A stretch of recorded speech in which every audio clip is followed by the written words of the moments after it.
জন বয়সে লোকের পোঁদে গাঁটলা বাঁশ দিয়ে ঘুরেছিলি, ইয়ং বয়সে লোকে ছেড়ে খেয়েছিলি, তুই যুবক বয়সে আল্লাহকে ভুলে গেছিস, বুড়ো বয়সে আল্লাহ তোকে ভুলে গেছে। এখানে যতগুলো যুবক জুয়ান তরুণ নবীন আছো, খোদার কসম তোমাদের পায়ে ধরে বলে যাচ্ছি, আমি ফতোয়া মারা হুজুর নয়। এই বাবু, আমি তোদের 5 ওয়াক্ত নামাজের কথা বলতে আসি, তবে আজকের আমার সাথে কথা দাও, যতদিন বাঁচবো অন্তত প্রতিদিন একবার মসজিদে যাব। জোরে বলো কবার? আচ্ছা, একবার যেতে কি আপনাদের অসুবিধা হবে? সে ফজর হোক, জোহর হোক, আসর হোক, মাগরিব হোক, এশা হোক, আপনার যখন সুবিধা হবে, আপনার যখন সুবিধা হবে সেই ওয়াক্তে যাবে। এই বাবা ভালো করে শুনে, আমি পাকামি করি নাই, হাদিস বলছি হাদিস। আল্লাহর নবী মদিনার মসজিদ নববীতে বসে আছে, একবার সুবহানাল্লাহ বলো, একটু মিষ্টি করে সুবহানাল্লাহ বলো। রাসূলুল্লাহ বসে আছে, এক মুসলিম এসে বলছে, ইয়া রাসূলুল্লাহ, ইয়া হাবিবাল্লাহ, হুজুর ও নবী, আমি ইসলাম কবুল করব, তবে হুজুর আপনার আমার একটা শর্ত আছে। আমি ইসলাম কবুল করতে পারি, আমার একটা শর্ত আছে। সেটা কি? ওই যে আপনার ইসলামে দিনে 5 বার নামাজ পড়তে হয়, ওই 5 বার আমি নামাজ পড়তে পারবো, আমি একবার পড়ব। কবার?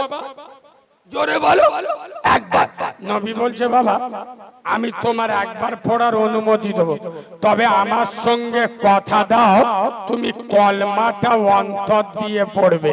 যুবক বলছে, ইয়া রাসূলুল্লাহ, ও নবী, আমি জন্মের পরেতে দেখে আসছি আপনি দুনিয়ার একমাত্র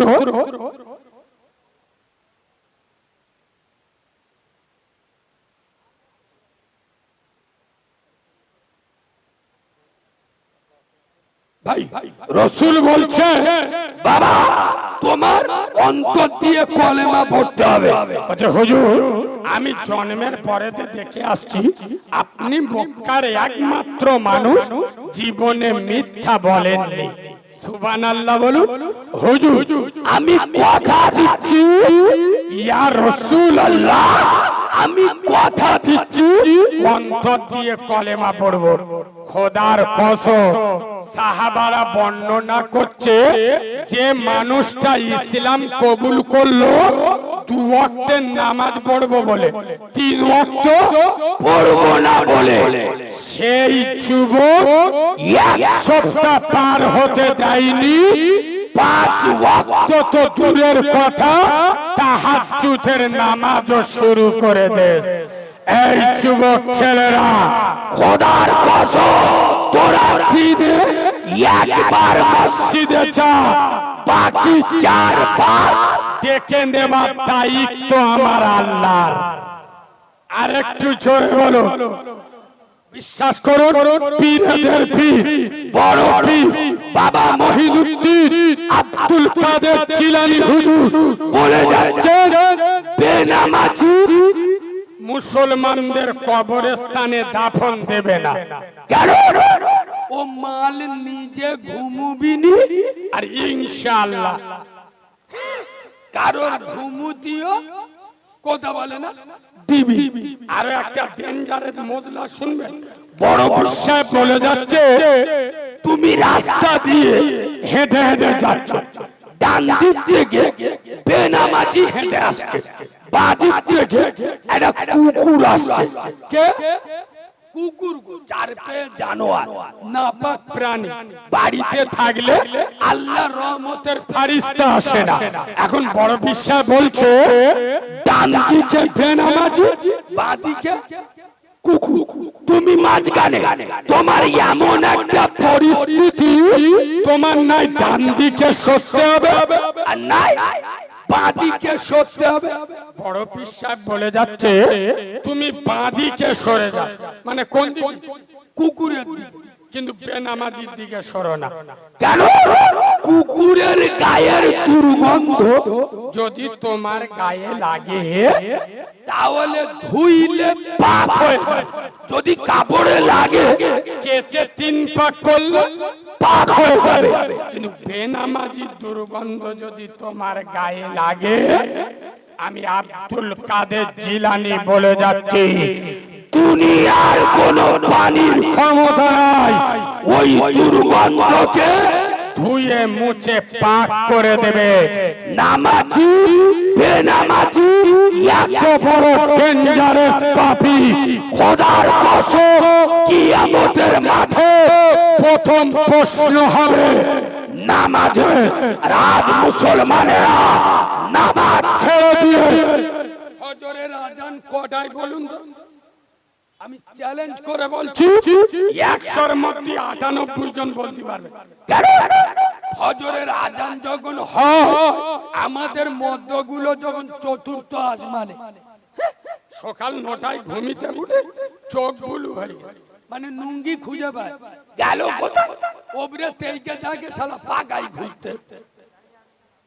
হ্যাঁ না না, ফজরের আজান মুসলিম গ্রামে মুসলিম মহল্লায় পাস করে। ফজরের আজান কখন হয় এদের সে খেয়াল নাই। বললু এদের গায়ে লাগবে বাবরি মসজিদ ভেঙে দিয়েছে, জীবন তোলার লোকের কলজে জ্বালা করতে, মানে চিটিং বাস। আল-আকসা মসজিদ ফিলিস্তিনে ইহুদিরা কেড়ে দিচ্ছে, এদের বুক কনকন করতে। কত বড় জালিমান! নিজের গ্রামের মসজিদে ফজরের জামাতে 7 জন লোক হয়, এদের বুকি লাগে না। তার মানে এর মতো 2 নাম্বার মাল আর কেউ আছে? আরে কথা বলে না, নিজের বাপের ভাত দেয় না, সৌরভ জুতো মাথায় রাখে, 4 তলা মসজিদ, 5 ওয়াক্ত মুসল্লি 15 জন। খোদার গজব পড়বে এদের মাথায়। তোদের পায়ে ধরে বলে যাচ্ছি 5 ওয়াক্ত নামাজ পড়ো। আরে মুসলমানেরা এসআইআর কে ভয় পায় না, মুসলমানেরা এনআরসি কে ভয় পায় না।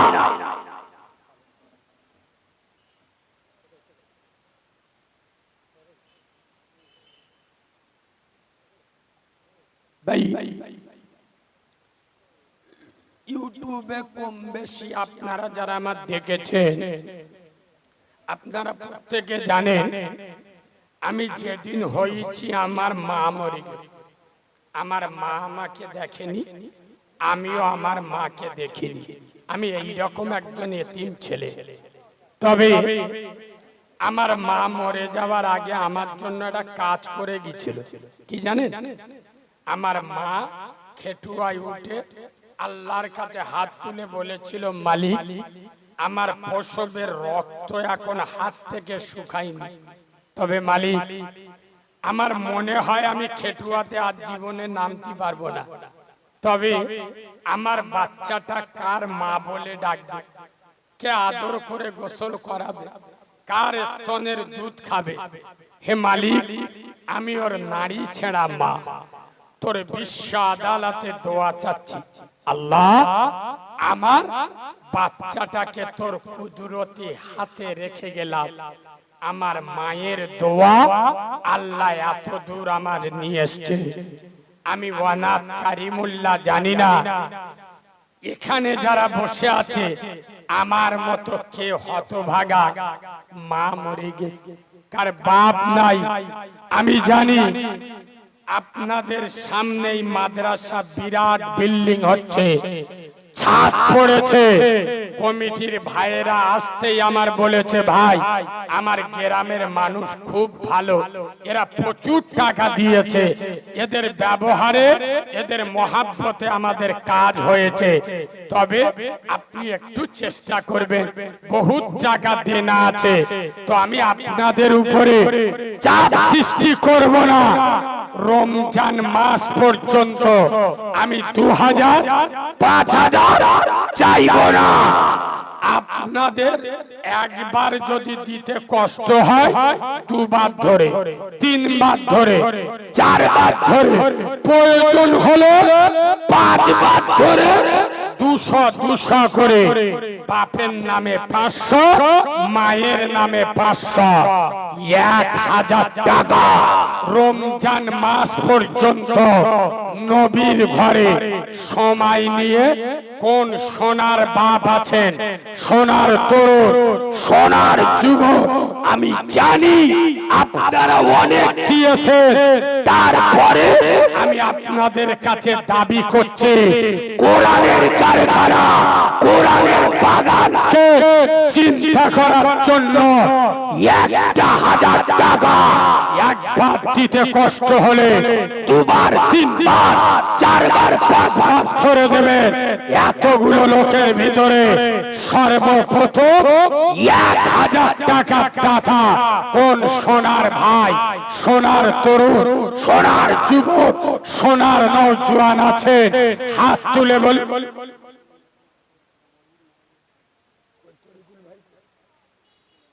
মাশাআল্লাহ, তরিকুল ভাই, মাস্টার তরিকুল সাহেব, কে মারে? বেচারার বড় বোন মারা গেছে, হাই রে কলিজার টুকরা ভাই, বোনের নামে 1000 টাকা দিয়ে আল্লাহ তার কবরটা নূর দিয়ে ভরে দিয়ে। গোপনেতে আল্লাহর বান্দা এইখানেতে বাড়ি, থাকতে না পেরে খোদা দিল তাড়াতাড়ি, কবুল করো আল্লাহ তুমি, তুমি রহমান, মাফ করে দিও খোদা, বাড়াইও সব। মাশাআল্লাহ, আব্বা মা বেঁচে আছে বাবু? আহারে, মাস্টার আশরাফ সাহেব বেচারির মাও মরে গেছে, বাপও মরে গেছে। আল্লাহ, আমি একজন মা হারা, ওর মায়ের বাপের কবরটা নূর দিয়ে ভরে দাও, বলেন আল্লাহুম্মা আমিন। তাহলে দুজন হলো নাকি?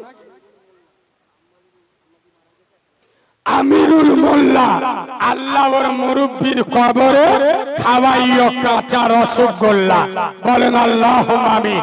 মা মারা গেছে, 1000 আল্লাহ কবুল করুক। 4 নাম্বার,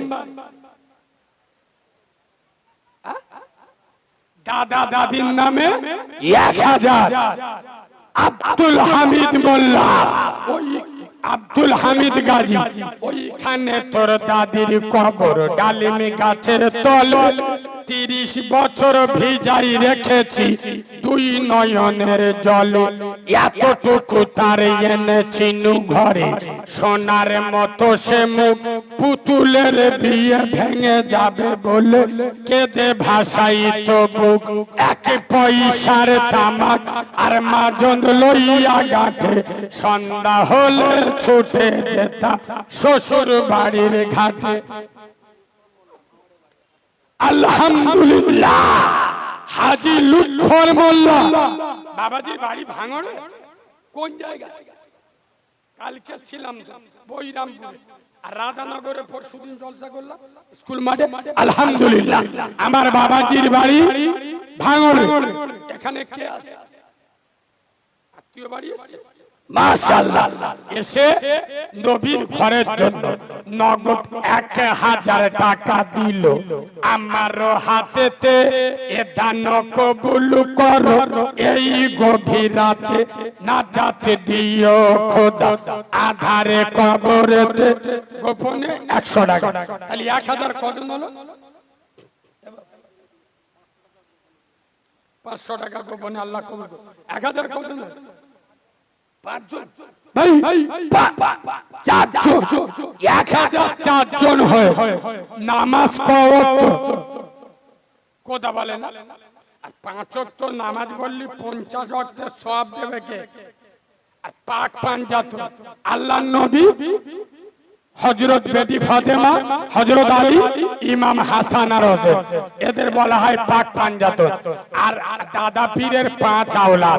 5 নম্বরে আর একজন ইনশাআল্লাহ 1000 টাকা একবার অসুবিধা কষ্ট হলে 5 বার ধরে দিতে বলছি, 5 বার বলুন ইনশাআল্লাহ।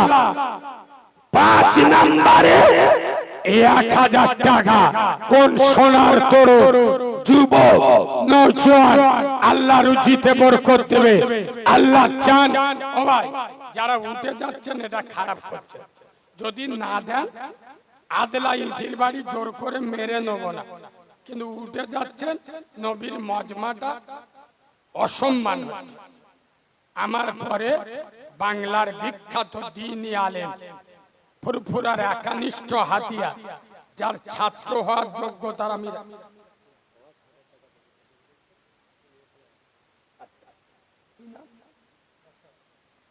আরে আমার হাসান ভাই 5000 টাকা এই মজলিসে ছিল খোদা হাসান বাবু নাম মনোবাঞ্ছনা পূর্ণতার কর রহমান যত দূর যাই খোদা চোখের নজর প্রশস্ত করো তার গোষ্ঠীর কবর রঘ রঘ অ্যাক্সিডেন্ট হয় পথে ঘাটে উঠাইয়া নিও খোদা দানের ওসিলাতে আমিন ও আমিন আল্লাহ রব্বুল আলামিন মোদের দোয়া কবুল করো রব্বুল আলামিন। নারে তাকবীর নারে তাকবীর। 5 নম্বরে আর এমনি করে জোহরে 12 রাকাত, আসরে 8 রাকাত, মাগরিবে 7 রাকাত, এশা 17 রাকাত। দাঁড়া এখন 9:30 বাজে।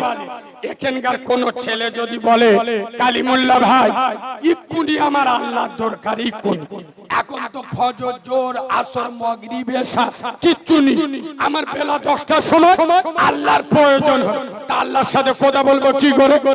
এমার্জেন্সি নাম্বার দাও, ইমার্জেন্সি যখন দরকার হবে তখন আল্লাহর সাথে ডায়াল করব, ওই এমার্জেন্সি নাম্বারটাও দিয়ে যাব, ওটাও নিয়ে নাও। আল্লাহর এমার্জেন্সি নাম্বার 2। কত? জোরে বলুন। এই দেউলের মুসলমানেরা যখন যেথায় আল্লাহর প্রয়োজন হবে খোদার কসম ওযু বানাও আর যাই নামাজ পিছাও 2 রাকাত নামাজে ডায়াল করো। এটা এমন একটা এমার্জেন্সি নাম্বার খোদার কসম কিয়ামতের সকাল পর্যন্ত এই নাম্বার এঙ্গেজ পাবে না, বিজি পাবে না। এই নাম্বারে ডায়াল করবে ডাইরেক্ট আল্লাহর আরশ আজিমে কল যাবে। আর একটু জোরে বলো, পায়ে ধরে বলে যাচ্ছি তোরা আল্লাহকে ভয় কর, মসজিদে যা। নবী তার উম্মতকে রেখে গেছে খোদার ঘরে মসজিদে। আচ্ছা আপনাদের এদিকে আমি খুব একটা জানি না, আপনাদের এদিকে ছোট 1 টাকার কয়েন চলে? চলে না? আমাদের গ্রাম অঞ্চল তো আমাদের ওদিকেও চলে না ছোট 1 টাকার কয়েন। যদি কেউ কোনো দোকানে দেয় চোখে আঙুল ঢুকিয়ে দেবে। এবার ছোট 1 টাকার কয়েন লোন নিতে যায় না, তবে এক জায়গায় চলে। বলবো বলবো ইনশাআল্লাহ মসজিদে চলে। হ্যাঁ না বিশ্বাস করুন, আমি যখন শুক্রবার করে বাড়ি থাকি না আমার অভ্যেস, বিশ্বাস করুন আমার একটু ভালো লাগে, আমি ওই মসজিদের টাকা গুনতে আমার খুব ভালো লাগে। ক টাকা উঠে এবার শুক্রবার মসজিদে টাকা গুনে সবাই চলে গেলি লাস্টে টাকা গুনে না, ইনশাআল্লাহ প্রতি সপ্তাহে দেখবো 4-5টা ওই মাল পড়ে। এই 1 মাস আগে আমি মসজিদে বসে আছি, খুতবা চলছে আর মসজিদে কোটো চলছে।